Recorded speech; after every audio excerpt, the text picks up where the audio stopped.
नमस्कार. स्वागत आहे आपलं व्ही-बी-पी न्यूजमध्ये. आज आपल्या आज आपल्यासोबत बोलण्यासाठी स्वतः समाज कल्याणचे जिल्हा परिषदेचे माजी सभापती शिवाजी नाना कांबळे हे स्वतः आहेत. नाना, आपलं खूप खूप स्वागत आहे व्ही-बी-पी न्यूजमध्ये. धन्यवाद. सध्या जिल्हा परिषद आणि पंचायत समितीच्या निवडणुकीची रणधुमाळी सुरू आहे आणि त्यातच शिवाजी कांबळे यांच्या सुविद्य पत्नी सौ वंदना शिवाजी कांबळे ह्या स्वतः मोडणीम जिल्हा परिषद गटातून जिल्हा परिषदेसाठी उभे आहेत. तर नाना, विकासाच्या कोणत्या मुद्द्यावरती आपण या निवडणुकीला सामोरे जात आहे? निश्चितपणे जिल्हा परिषद आणि पंचायत समितीच्या निवडणुकीच्या निमित्तानं निवडणुका नेहमी ह्या विकासाच्या मुद्द्यावर लढवल्या पाहिजेत आणि माढा तालुक्याचा चेहरामोहरा बदलण्याचं काम निश्चितपणे आमदार बबनदादा शिंदे यांच्या माध्यमातून झालं. ही निवडणूक मोडणीम आणि मोडणीम परिसरातील जनतेसाठी अतिशय महत्त्वाची आहे. या परिसराचा कायापालट करणारं काम निश्चितपणे होणार आहे. ते म्हणजे MIDCच्या माध्यमातून या भागातील तरुणांना एक नव्यानं संधी त्या ठिकाणी निर्माण होणार आहे. अनेक व्यवसाय त्या ठिकाणी येणार आहेत. अनेक मोठे उद्योग त्या ठिकाणी चालणार आहेत, जेणेकरून या भागाचा विकास त्यामध्ये फार मोठ्या प्रमाणात होईल. या ठिकाणी दळणवळणाची साधने आहेत, या ठिकाणी रेल्वे स्टेशन आहे, या ठिकाणी मोठा नॅशनल हायवे आहे. त्यामुळे निश्चितपणे या MIDCचा मोठ्या प्रमाणात त्या ठिकाणी वाढ होऊन माढा आणि या परिसरातील मोडणीम परिसरातील जनतेला एक चांगल्या पद्धतीचं काम हाताला मिळेल. MIDCचा मुद्दा आपण आता सांगितलात, पण MIDCच्या मुद्द्याला प्रत्यक्षात कार्यवाहीला सुरुवात कधीपासून होणार आहे? प्रत्यक्षात कार्यवाहीला सुरुवात झालेली जमीन ॲक्विजिशनची प्रक्रिया माननीय उपविभागीय अधिकारी कुराडी यांनी सुरू केलेली आहे. त्यामुळं हे काय निवडणुकीच्या पुरतं गाजर दाखवण्याचं काम नाही, ते प्रत्यक्षात कृतीत आणायचं काम निश्चितपणे या जिल्ह्याचे पालकमंत्री आदरणीय जयकुमारजी गोरे यांनी स्वतः यामध्ये लक्ष घालून या भागातील जो मोठा प्रश्न होता तो निकाली काढण्याचं सुरू केलेलं आहे. मोडणीम जिल्हा परिषद गट तसं पाहिलं तर खूप मोठा आहे. आपण गेल्या 5 ते 7 दिवसापासून प्रचाराला फिरता या जिल्हा परिषद गटात. तर मतदारांकडून आपल्याला कशा पद्धतीचा प्रतिसाद मिळतोय?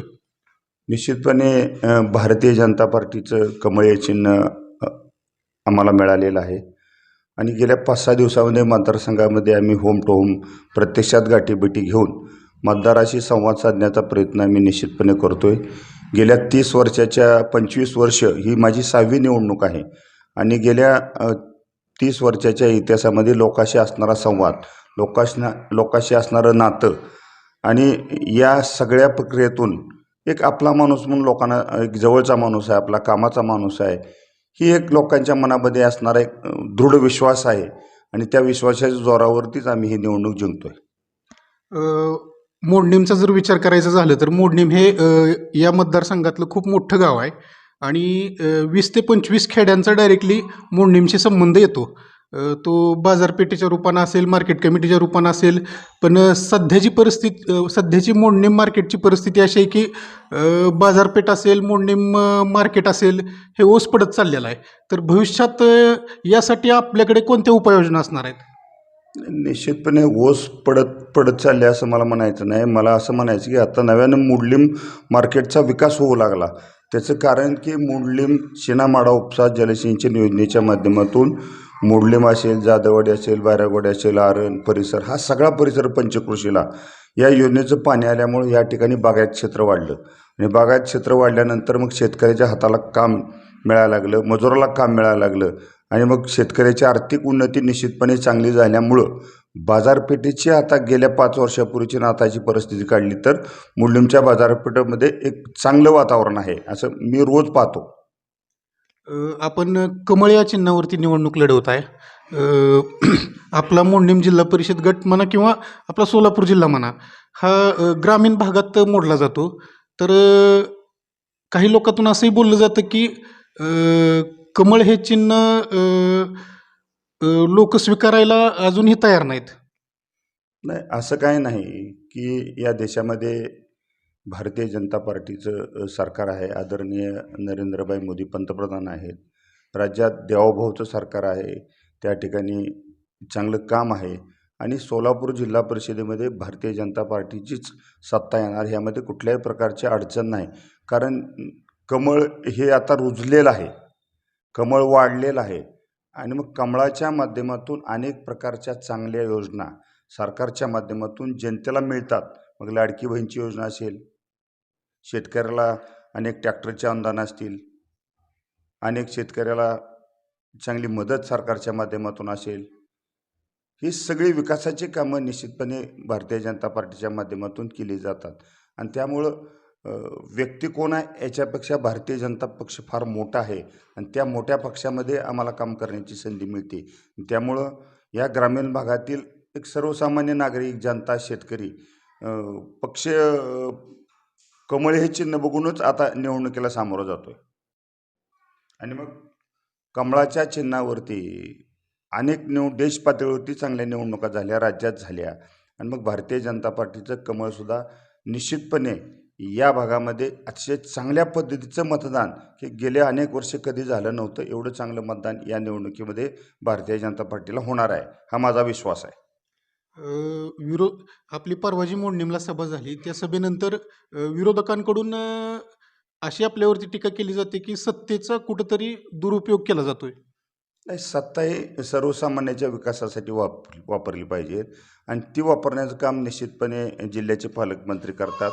जी या भागामध्ये विकासाची कामं आहेत ती सगळी कामं या भागातील लोकांना कसं देता येईल, मग विजेचा प्रश्न असेल, शेतीच्या पाण्याचा प्रश्न असेल, रस्त्याचा प्रश्न असेल, किंवा शाळेच्या मुलींच्या खोल्याचा प्रश्न असेल, किंवा राज्य सरकारच्या माध्यमातून अल्पसंख्याक जो मुस्लिम बांधव आहे त्याही लोकांना त्या ठिकाणी निधी देण्याचं काम निश्चितपणे पालकमंत्री महोदयांनी केलेलं आहे. आणि त्यामुळं असं कोणी म्हणायचं की कारण नाही टीकेला. ज्याच्या हातात कर्तृत्व आहे, ज्याच्या हातात द्यायची ताकद आहे, ती ताकद निश्चितपणे भारतीय जनता पार्टीच्या नेत्यामध्ये आहे. आपण मागील काही वर्षात सभापती असताना किंवा त्यानंतरही आपण शेतकऱ्यांसाठी भरपूर आंदोलने केलेली आहेत. शेतकऱ्यांना न्याय देण्याचा आपण एकंदरीत प्रयत्न केलेला आहे. या निवडणुकीत शेतकरी कुठपर्यंत आपल्यासोबत आहे? निश्चितपणे गेले 30 वर्ष मी या भागामध्ये चळवळीच्या माध्यमातून काम करतोय. जिल्हा परिषद सदस्य म्हणून सुद्धा मला काम करण्याची संधी मिळाली. समाज कल्याणचा सभापती 2 वेळा मला काम करता आलं. आणि त्या कालखंडामध्ये आम्ही अत्यंत नाविन्यपूर्ण उपक्रम, की जे कधीच झाले नव्हते, ते सगळे उपक्रम आम्ही या भागामध्ये जिल्ह्यामध्ये राबवले. त्यामध्ये प्रामुख्याने अपंगाचे मेळावे फार मोठे घेतले. दलित वस्ती सुधारणाचा जवळजवळ 300 कोटीचा कार्यक्रम आम्ही त्या ठिकाणी राबवला. अनेक प्रकारच्या वैयक्तिक लाभाच्या योजना त्या ठिकाणी आम्ही या गरीब माणसाला, मग व्हिजेंटी असेल, SC असेल, या सगळ्या दुर्लक्षित समाजाला आम्ही त्या ठिकाणी मदत करण्याचं काम निश्चित केलं. आणि या निवडणुकीमध्ये शेतकऱ्याला 4च गोष्टी पाहिजे. एक, त्याच्या शेतीला पाणी पाहिजे, त्या ठिकाणी त्याला चांगल्या पद्धतीची वीज मिळाली पाहिजे, त्यांनी जो माल पिकवला आहे त्याला बाजारपेठ पाहिजे. आणि या भागामध्ये ऊसाचं क्षेत्र वाढतं आहे आणि त्या ऊसाच्या क्षेत्रामधून मी आपल्याला सांगू इच्छितो की संबंध राज्यामध्ये 10 दिवसाला पेमेंट देणारा एकमेव कारखाना तो आमदार बबनदादाचा असल्यामुळं शेतकऱ्याची नाळ त्यांच्याशी जोडलेली आहे. आणि मग शेतीच्या पाण्याच्या प्रश्नात, विजेच्या प्रश्नात, ऊसाला भाव देण्याचा प्रश्न असेल, रस्ते असतील, ह्या सगळ्या कामासाठी अत्यंत ताकदीनं या तालुक्याचे तरुण नेते रणजित बबनराव शिंदे हे काम करतात. सगळे लोकांचे प्रश्न समजून घेतात आणि फेस टू फेस तातडीनं त्या प्रश्नाचा निकाल देण्याची भूमिका आमच्या सगळ्याच मंडळीची असल्यामुळं लोकांच्या लक्षात आलं आहे की गेल्या विधानसभेच्या निवडणुकीमध्ये जी चूक झाली होती आपल्या हातून, ती चूक दुरुस्त करण्याची संधी या जिल्हा परिषद आणि पंचायत समितीच्या निवडणुकीच्या निमित्तानं जनतेच्या मनामध्ये पक्का आहे. काही जरी झालं तर ज्याच्यावरती विश्वास ठेवून लोकांनी मतदान केलं त्याच्या हातून या तालुक्याच्या विकासासाठी एकही रुपयाचा दमडा या ठिकाणी दिला गेला नाही. जी आश्वासनं खोटी दिली, 3500 रुपयाचा भाव देतो म्हणून सांगितलं, तो लबाडच निघाला. आणि दराच्या बाबतीत तुम्हाला सांगितलं 10 दिवसाला पेमेंट आहे. ह्यांच्या कारखान्याचं विठ्ठल सहकारी कारखाना पंढरपूर, याचा तुम्ही हिशोब बघा की त्या ठिकाणी 2-2 महिने झाले शेतकऱ्याला पेमेंट नाही. डिसेंबरचं पेमेंट त्यांच्या खात्यावर नाही, जानेवारीचं पेमेंट त्यांच्या खात्यावर जमा झालेलं नाही. आणि मग हे चाललं आहे काय नेमकं? लोकांची फसवणूक किती दिवस तुम्ही करता? एक वेळ समाज फसू शकतो, परंतु दुसऱ्या वेळेला समाज फसत नाही, हा इतिहास असतो. आणि मग मग अशा पद्धतीनं शेतकऱ्यांना फसवणे, त्यांना वेळेवर पैसे न देणे, खोटं बोलणे, 3500 रुपयाचा दर देतो म्हणून सांगणे, त्याची अंमलबजावणी करत नाहीत. कामगाराचे पैसे त्यांच्याकडे देणं बाकी आहे अजून. कुठल्याही अनेक कामगार उपोषणाला बसले. ऊस वाहतूकदाराचे पैसे त्यांना देणं बाकी आहे. इतकं मोठं 350 कोटी रुपये राज्य सरकारच्या माध्यमातून आणलं. माझा त्यांना सवाल आहे की 350 कोटीचा हिशोब तुम्ही जनतेसमोर अगोदर द्यावा. अंजनी दमानिया यांनी अतिशय चांगली मागणी केली की 350 कोटीचा हिशोब यांच्याकडे द्यावा, कारण हा पैसा त्यांनी आपली बापजात्याची इस्टेट असल्याप्रमाणे असा उधळून शेतकऱ्याच्या पैशाचं नुकसान केलेलं आहे. आणि त्यामुळे हे सगळं शेतकऱ्याच्या लक्षात आलं आहे की आता जनता दुधखुळी राहिलेली नाही. विकास कोण करतं, कसा करतं, आपले प्रश्न कोण सोडवतं, हे सगळं जनतेच्या लक्षात आल्यामुळं निश्चितपणे उद्याच्या जिल्हा परिषद आणि पंचायत समितीच्या निवडणुकीमध्ये कुठल्याही प्रकारची अडचण येणार नाही. अतिशय चांगलं वातावरण या मतदारसंघातच नाही तर सबंध माढा तालुक्यामध्ये आहे. निश्चितपणे ज्याप्रमाणे बबनदादा 7 जिल्हा परिषद सदस्य आणि 14 पंचायत समिती सदस्याची निवडणूक या तालुक्यामध्ये होत असेल, 100% निकाल हा भारतीय जनता पार्टीच्या माध्यमातून या ठिकाणी लागणार. त्यामध्ये कुठल्याही प्रकारची अडचण नाही, कारण लोक जरी समोर येत नसली तरी लोकांनी गुप्तदान मतदान पेटीमध्ये टाकायचा निर्णय घेतलेला आहे. आता आपण ऊसाचा उल्लेख केला तर विरोधकांकडून अशी टीका केली जाते की ऊस दराचं राजकारण हे शिंदे घराण्याकडूनच केलं जातंय. नाही, ऊस दराचं एक तर बबनदादांनी तालुक्यात कारखाना सुरू केल्यानंतर ज्या तालुक्यात अतिशय नगण्य ऊसाचं क्षेत्र होतं आणि मग जशी शेतकरी ऊस लावत गेला तसा दादांनी कारखाना वाढवत नेला आणि 2000चा कारखाना आज 14-15 हजार मेट्रिक टनावरती पर दिवस गाळप करण्याचं काम केलं. शेतकऱ्याला मदत करण्याची भूमिका आहे. स्पर्धा निश्चितपणे असावी, पण स्पर्धा खोटी नसावी. लोकांना दिशाभूल करणारी स्पर्धा नसावी. जे द्यायचे ते बोलून ठोकून देतात दादा. असं कधी सांगत नाही मी अमकं करतो तमकं करतो, असं त्यांच्याकडे नसतं. जे करायचं ते जनतेसाठी करायचं, शेतकऱ्यासाठी करायचं, सगळ्या समाजाला बरोबर घेऊन काम करायचं, ही दादांची पद्धत आहे. त्या पद्धतीनं रणजित बबनराव शिंदे या तालुक्यात काम करतात. शैक्षणिकदृष्ट्या जर आपल्या मोडणीम जिल्हा परिषद गटाचा विचार केला किंवा तालुक्याचा जर विचार केला तर असं एखादं कोणतंही मेडिकल कॉलेज म्हणा किंवा एखादं कोणतंही असं मोठं कॉलेज म्हणा मोडणीममध्ये किंवा परिसरात नाही आहे. त्यासाठी विद्यार्थ्यांना पंढरपूर असेल, KBP कॉलेज असेल, रोंगे असेल किंवा अकलूजला असेल, सोलापूरला असेल, बारामतीला असेल, अशा विविध ठिकाणी विद्यार्थ्यांना जावं लागतं. तर भविष्यात एखादं मेडिकल कॉलेज म्हणा किंवा एखादी मोठी शैक्षणिक संस्था म्हणा, याबाबत आपलं किंवा तालुक्याच्या नेतृत्वाचं धोरण काय? निश्चितपणे या तालुक्यामध्ये शैक्षणिक सुविधा मिळाल्या पाहिजेत अशा पद्धतीची सगळ्यांचीच मागणी आहे. आम्ही पण ती नाकारू शकत नाही.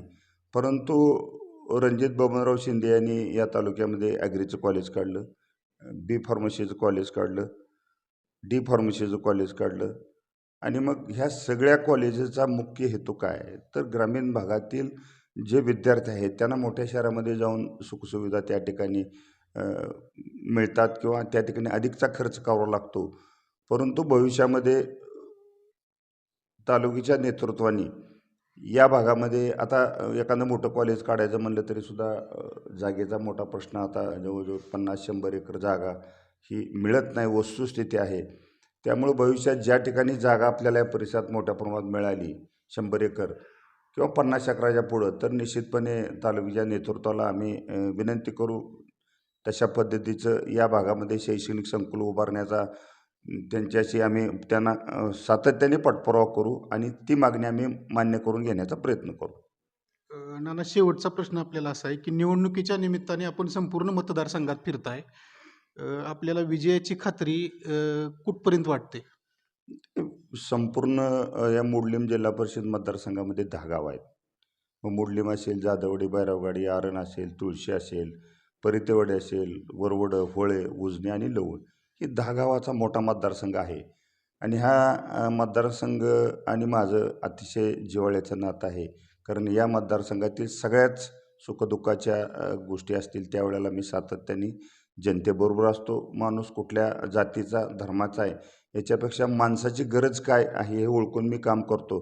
त्यामुळं विजयात मला काहीच अडचण 101% हा विजय निश्चित आहे आपला. त्यामध्ये कुठल्याही प्रकारची अडचण येणार नाही. आणि आता फक्त आपल्याला लीड किती मिळवायचं आहे हा प्रश्न आमच्यासमोर आहे. आमचा विजय पक्का झालेला आहे. नाना, तर हे होते आपल्यासोबत सोलापूर जिल्हा परिषदेचे समाज कल्याणचे माजी सभापती शिवाजीराजे कांबळे.